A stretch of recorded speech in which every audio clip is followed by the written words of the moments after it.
for you to share. So I'm going to go down the list of teams. I'm going to call out whoever you've selected as your person to do your stand-up. Will put your screen on, turn your microphone on, and give us a quick 2-minute-ish rundown of what you've found today, what you've selected as your problem statement, or what was your problem statement, and what you found in regards to your users and your barriers and their goals.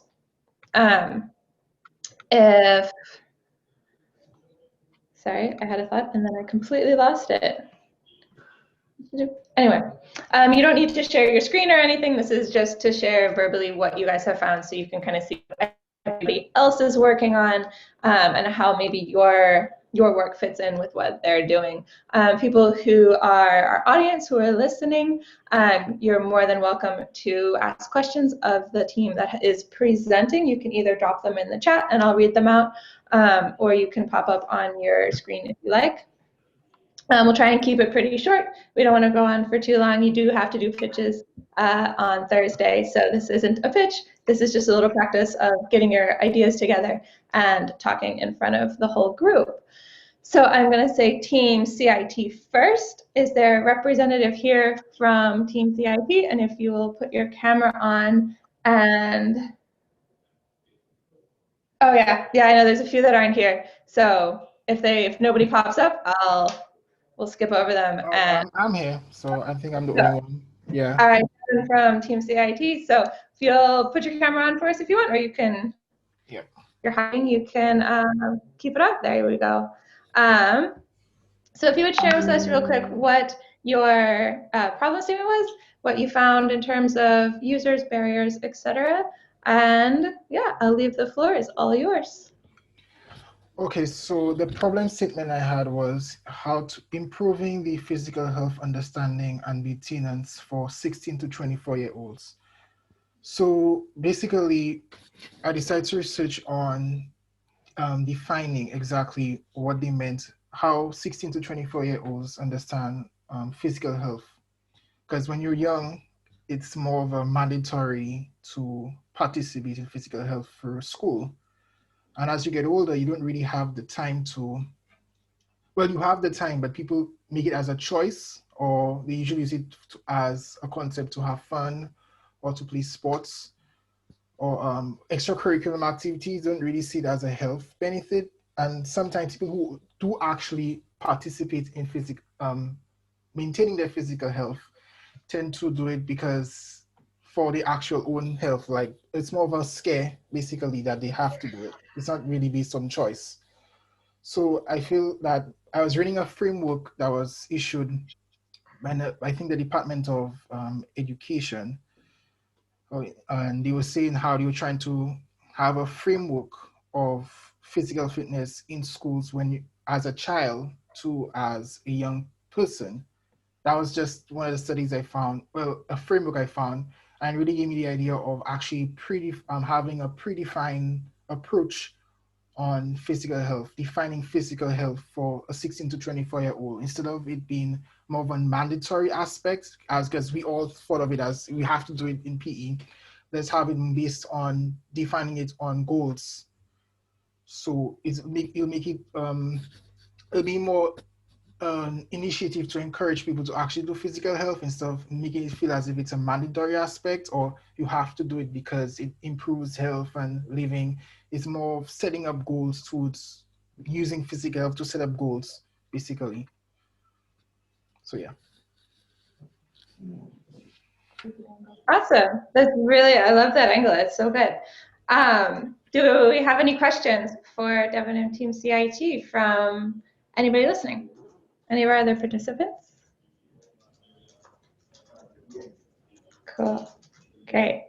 Okay, so we'll move on down. Thank you, Devin, for sharing. It's always tough to be the first one. So thank you for braving it. Is there anyone from Team DCU on? I think they had a few people who were out today, so I'm not sure if they're going to be in right now. DCU. Going once. Going twice. All right. Moving on to Team IADT. I think they also had the same.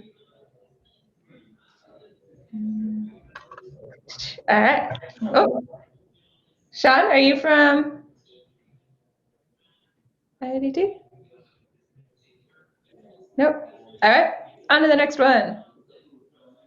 From the NUIG number 1.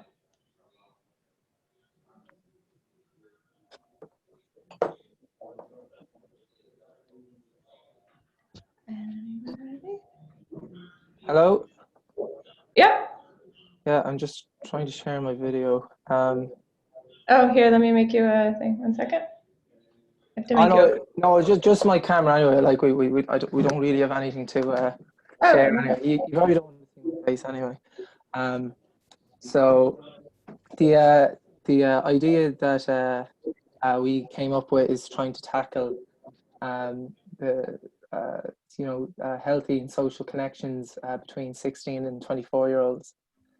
And the idea, so the problem that we looked at first was that there, for students, particularly first years, there's no real platform for students to get to know each other without, say, setting up a group chat, which can be time consuming and can also, somebody has to take the initiative to do that without knowing anybody. So the idea we came up with was sort of creating a platform that could be endorsed by the college or provided by the college or in partnership with the college, I should say, to create a platform for each course and each student for which would be sort of like unregulated by the college as much as possible, to sort of create an informal group chat for students to put up maybe questions that they have in the course or interesting links that they found in relation to the course, or maybe have a video chat sort of feature on it as well, so that students can get to know each other while being beneficial in educationally and socially in that sort of way. And then as well as that, we're sort of looking at a more broader scale in terms of having it sort of like a college-wide platform, because we sort of looked at that as well, and there's no real way for students to find out about events going on in NUIG anyway, really. There's no way for students to find out about events that are going on within the college and outside the college, so it's hard to be put up maybe by students for students about what's going on in the college and outside the college.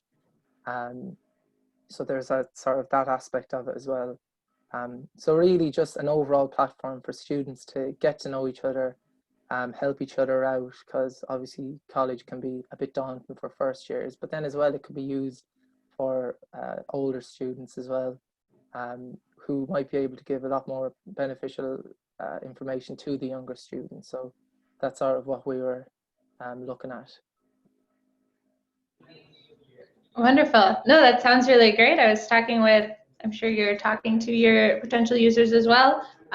Speaking with somebody recently about her younger sister starting her first year of university this year, and so was having exactly this problem of she didn't have a way to go out and meet people kind of organically, that weren't just being forced upon her. So yes, you've found a use or a need that your users have, certainly. Are there any questions for Liam? Okay. All right. Next person, we'll blaze through them. From the NUIG team number 2. Do we have somebody from there? Yeah. Cool. I'm Sean. There you are. Okay, so our problem statement was to reduce the negative environmental impact of 16 to 24-year-olds. So we were looking at this kind of a few different ways. With the problems mainly, like a lot of 16 to 24-year-olds, we looked mainly in the subgroup of people in second level and third level institutions then, and kind of thinking that most people are socially and kind of sustainably aware that there's better practices out there that they could be using. Like we looked up, articles. It's a general thing to kind of known, but there's articles, things of when 48,000 Cork students in colleges from the university in University College Cork called out for better cycling infrastructure and things like that. So showing that there's a need for cycling infrastructure at one. First, we looked at maybe trying to help with some scheme to make plastic-free campuses. So as much as we're going that way, we still think that by the time people get back to campuses in a year or two, there really should be no way that plastic water bottles are being sold in a student union shop or something like that. There should be well enough water filling stations, and obviously every student should have their reusable water bottle. And then we were kind of looking more at transport then to and from. Especially if you're looking at second level institutions now that are running ahead during COVID times, we're maybe thinking about people with parents in full-time jobs and maybe lower income families that don't have a 2-car or 1-car, that are just 2-car, 1-car household, and maybe they might have gotten lifts to and from school before with friends. But I know with a lot of sport that I was playing before, while the sport was going ahead, they said that getting lifts to and from sporting events and different things like school shouldn't be done. You should be coming on your own, whether it's cycling or getting or trying to avoid public transport or coming out on your own in just a car. So we were looking at there could be a lot of students now that relied on friends to give them lifts to different to education or to school. And even myself and Anya, who were on the team, we came back from an Erasmus in Belgium, and I don't know if anyone has stayed in Central Europe for a long period of time, but everyone just has a bike, and you cycle and travel everywhere, commute everywhere by bike, and it's just the normal thing to do. There's a lot of corporations and things where you can rent bikes it's very cheap as well, and it's just so easy to do, and it's just a normal thing over there. It's just the culture. So we kind of wanted to bring that back from what we experienced on the Erasmus and try and implement it more in Galway and in other university campuses here. Awesome, that's great. Really good way to take something that we all know we need to be doing and fitting it into what we have to be doing right now, especially. I had a question and then it flitted out. My question was have you thought about where these bikes are going to be kept on campus? I know when I was in university, that was a big issue. It's harder to find bike parking then. Yeah, it's very hard. There is some, bike sheds and stuff, and it's probably something that's not going to be used this year with people not going on campuses, but it could be maybe something that a lot of work could be done this year while there isn't people on campus, able to build more bike sheds or things like that. I just know from myself, the campuses kind of over in where I was in Belgium, in Antwerp, partnered with different corporations. One was called Swap Fees, which is a rental bike service that you get a great commuting bike, and it's €15 for a month, so 50 cents a day, and they completely come out and repair your bikes, do everything with that, and it's just a direct payment from your account every month. It's so very affordable, a lot more trendy, let's say, than the general Citi bikes provided. We've Coca-Cola bikes in Galway. They also have the same thing over there, Velo bikes, but we saw that the youth, especially the student population, they weren't used as much because they weren't as trendy or as easy to use. People wanted their own bike, but maybe they weren't able to afford, splashing €300, €400, but €15 a month on it was a no-brainer. So just a few more bike sheds and to and from, you could bring it to your house. And we were thinking of maybe working with the college to get this bike to work schemes. So maybe bike to school schemes, something like that could help lower income students. Really just shoehorning that in because it's got a nice play on words. So that's kind of it. Wonderful, very impressive. You guys have a ton of research already done. So great work, team NUIG number 2. Anybody, team TUD? I'm looking at your group chat right now and I see a lot of stuff here. So I'm excited to hear you share it. Anybody from TUD? That's me. Hi. I'm Cronin from TUD. So we came up, can you hear me? Hello? Am I on? Yep. Sorry, okay, so my name is Cronin and we've come up with a brand new project for today, which is called Career Craft. So basically, this is a problem statement. There are too many students dropping out prematurely from universities around the globe. And because of this, they miss out on opportunities, and students often don't realize their full potential. There's not enough information attached to university courses regarding employability skills and opportunities once the students, employability opportunities once the students graduate. A Eurostat survey found that out of 3 million students who did not finish their education, 750,000 students of whom drop out because their course content did not meet their interests. In Ireland alone, a staggering 6,200 students drop out of university before even completing their first year, which of course leads to significant costs incurred upon by the government and the parents of the students who went through this university. Thank you. Any questions, guys? Cool. I have a question then, since everybody's going to be quiet. So very nicely put together problem statement. Wonderful. What about so who is this? Who is your user? Okay, so who is it going to benefit first off? And then who is your customer? Who is going to pay it? And then we have a question, Lizzie, as well, that I'll ask you next. Okay, so if I don't have the answers right now, it's because it's not my project, but it's a really great project. The user, of course, will be, like, from what we were discussing just there, the user will be, you know, the students who unfortunately had to drop out because they were unfortunately didn't have interest in the subject that they thought they'd have interest in. And then I suppose the person, I mean, they would be the person paying for it, I suppose. That's the user, yeah. Cool. Okay. I hope that answers your question. No, just good things to think about for later. Yeah, thank you. I'll take them. Get these stats. Cite your source. Wait, can I have a question? Sorry. Yeah. Go ahead, Aoife. So is it like, would they get like it's a snippet of the course before they actually take it? I think, you see, what it is like we want to give students more information regarding, you know, certain like criteria when you start to study, like instead of just kind of being thrown into a course and being like, oh, well, this isn't what I thought I was studying, and this isn't what I thought I'd get out of it. So obviously we'd want to just educate them a little bit more on what you'd actually be doing in the course and what kind of employment opportunities you get after completing it. Okay, cool. So it's kind of, is it targeted more towards, well, people in school or just before they start college? It would be targeted at like students, obviously kind of filling out the CAOs in 6th year, 18, 17 kind of demographic. Okay, cool. Nice. And then the question from Lizzie then. Stats. Stats. Where did you get them? So, okay, the stats actually, so the two stats there, the one which of 3 million students filled out comes from, it was a Eurostat. It's definitely true. Look it up.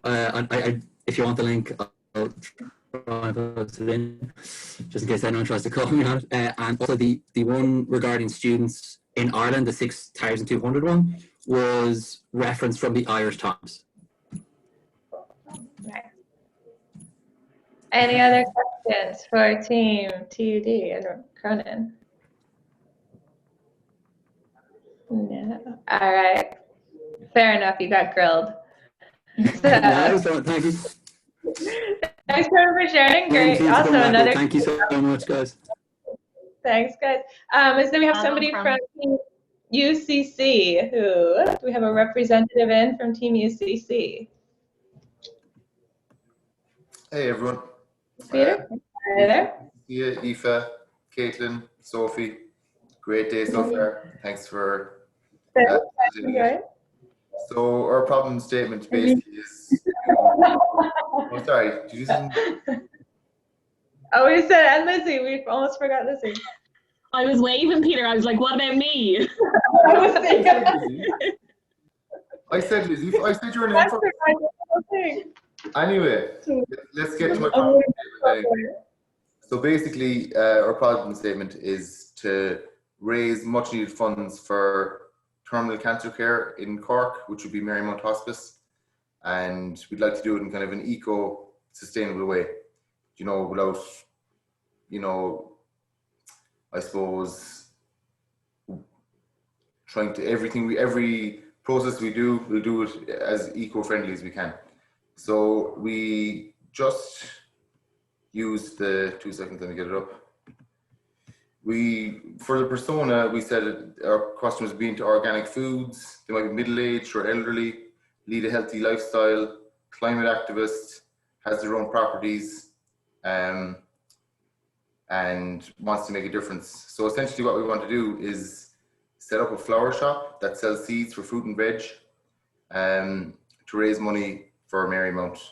So we'd have an online presence, like a website, but we'd also have a retail presence. So especially with COVID at the moment, you'd need some sort of online presence, be it Instagram, Facebook, or a traditional website. So we found the persona map very handy because it gave us a good insight into the tech savviness of our customer base, what skills they'd have. But we basically kind of found that our customers would be very environmentally aware. They'd have a sustainable mindset. They'd be compassionate, and they'd like to make a difference in their local community. They'd be into gardening and sustainability and helping the local ecology. So we found that a lot of our customer base they might use Facebook. They wouldn't be so much using Instagram, and they might use a small amount of websites online. They'd be online, but they wouldn't be very active online. So yeah, and the reasons to buy our product then, the aesthetic appeal of flowers, supporting local charity, sustainability, helping the local ecology, raising funds for a good cause, and of course everyone's been affected by cancer, so you know there's a lot of good reasons to buy it as well. But yeah, we've really learned a lot just even there in the last hour or two about our customer base and who will be buying our products. So awesome, fabulous. No, I love custom personas. I will drill it into the ground, how important it is. So that's brilliant. It'll be very handy tomorrow. We have a question from either Lizzie or Eva. How would you measure the impact in this project, and who is the main impact? Well, I'd measure the impact on how much money we managed to actually raise for Marymount Hospice, and the main impact would be, and also from a kind of a sustainability kind of thing, because obviously if you're selling flowers and things like that, it helps the local ecology and everything else. But how I'd measure it is how much money we managed to actually raise for the hospice. And also, not only that, but it also gives good kind of, at the moment, a lot of charities are struggling to raise money. So it'll put a spotlight on Marymount Hospice, even if they mightn't support it through our enterprise, it'll still give them good advertising in a kind of a healthy kind of eco sense.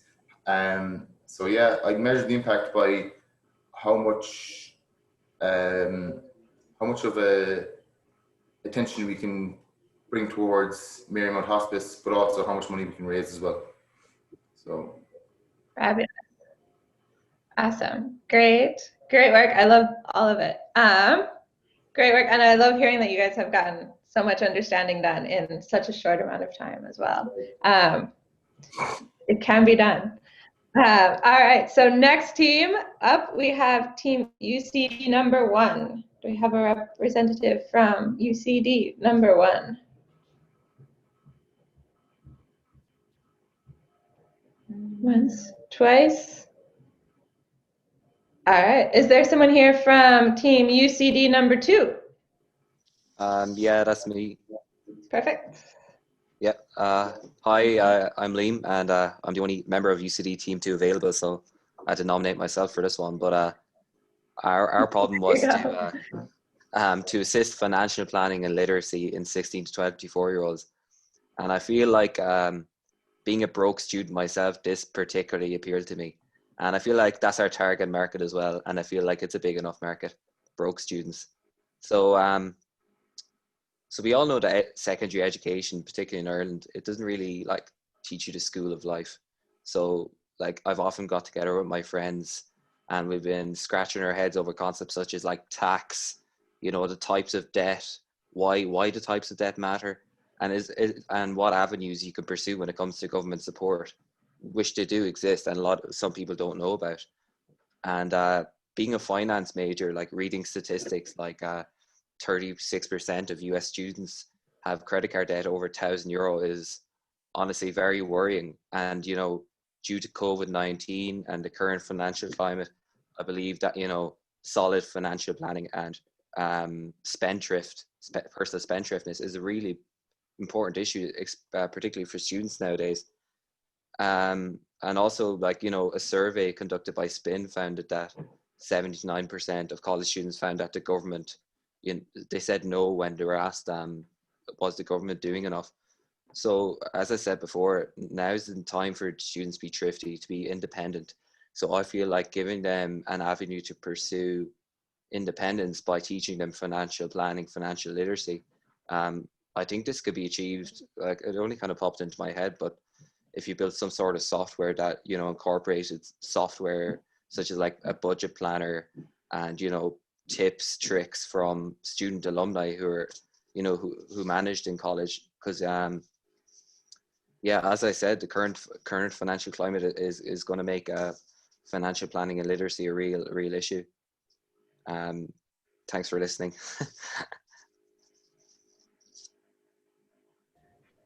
That's it. Great. Again, another really awesome understanding of the problem and the solution. And again, one of those, you guys should have the best customer personas on this one because you are your own persona.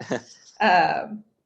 But like Amy said in her talk, don't let your own assumptions based on your own experience get in your way too. So make sure you're checking back in. We're gonna. Sorry, I have a question. Yeah. Liam, would the software, like, I know it would have like sample budgets, or is it for you to like input budgets, or would it be more of like an educational thing where like you can look at samples and stuff? Yeah, so I feel like if you were to go look up a budget planner on the App Store, you'd find ones that are made for, you know, 30 to 40-year-olds. But I propose a sort of budget planner that will incorporate a part-time job. You know, if you're receiving grants, it will incorporate the grants, you know, timing of grants and all that. And I feel like a majority of students have like a summer job. And I feel like the maintenance of, you know, your summer job earnings throughout the year is a real issue. So it could be like February and you're out of money. So I feel like a budget planner that will, you know, promote consistency is a real issue. And I feel like you can't really achieve that with a standard budget planner. It has to be more oriented towards students.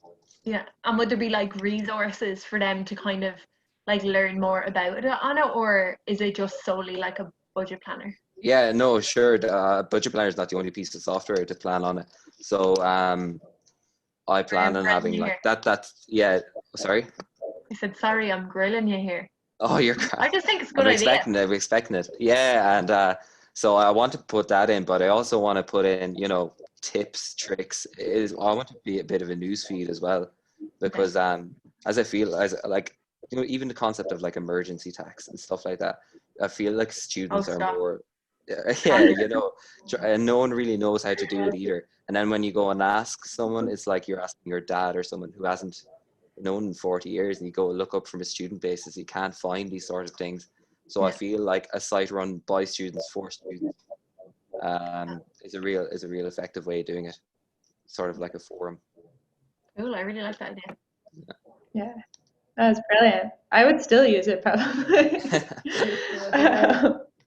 Like 7-8 months to do my emergency tax when I arrived here. Yeah, yeah, and for Sophie and I were saying for immigrants too, the concept of emergency tax is as far in my experience, it's purely Irish. And you get here and you go, why do I have half a paycheck? What's happening? So yeah, maybe more market than just the broke student one. Yeah. So thanks, Liam. Great work. All right, our last but not least. University of Limerick team. I think Ahmed had to leave at the last minute just a second ago. But do we have anybody from University of Limerick team on? Okay, cool. I think, yeah, I think they had to leave. Yeah, I think you just messaged Sophie. Did he? Message oh you? yeah, he left. Yeah. Yeah, he just had to he jump left off. too. Yeah, I couldn't reply to him. He left already. Cool, that's okay. All right, but really amazing work, you guys. Really, really great. Bringing together your problem statement, your personas, your understanding of who your market is going to be and who your user is going to be. Hold on to this for tomorrow. It's going to come in huge handy. It's going to be very useful when you're starting to build out your solutions and the specifics of your solutions and how that solution is going to make money, importantly. You are a little bit of housekeeping stuff for the end of today. You're more than welcome to keep working throughout the rest of the evening. If you like, that is up to your team, how you want to structure that. If parts of your team were not present during the day, do reach out to them, communicate with them whether or not you have tasks for them to complete or what you're planning on having them do tomorrow. So tomorrow we're going to focus on your ideation, on coming up with the solution that you want to focus on, how that solution is going to make money, and how you're going to present that solution on the third day during your pitch. If you are keeping working, I'll keep my Discord open until about 9 o'clock tonight. If you ping me before then, I'll answer quickly. If you ping me after that, I will answer more slowly. I'll probably open it up again tomorrow around sometime between 9 and 10. So again, if you ping me after that, I'll answer quickly. If you ping me before that, it'll take me a little bit longer. So feel free though, if you have a question, if you want to know anything about what you could be working on now or anything like that, feel free to be in touch. I'll answer. But really brilliant work from everybody today so far. Sophie and I are both really impressed with the understanding that you've done, the research that you've done in such an amazingly short amount of time. So that's all from me. Eva and Lizzie, do you have anything that you want to add before we sign everybody off today? No, probably just like you said, just don't forget to fill in your teammates, guys, on what you've done today and just like your idea and your research, just so they can kind of pick it up from tomorrow. Apart from that, though, just really well done. Brilliant work. Love all the ideas. Lizzie, do you have anything else to add? No, she doesn't. That's a thumbs up. Brilliant. So, yeah, everybody, really great work today. Super, super impressed. We'll start back again tomorrow at 2 o'clock again. So 14 o'clock, it'll be another Zoom call to get started with everybody. It won't be quite as long this time. We'll just talk about what you need to work on and what the rest of the day will look like. So great work again, everybody. Thank you for all your hard work today. And we'll see you all tomorrow. Bye. So bye. Have a good night. Get some rest. Bye, everybody. Thank you. Thanks everyone. Bye. Bye.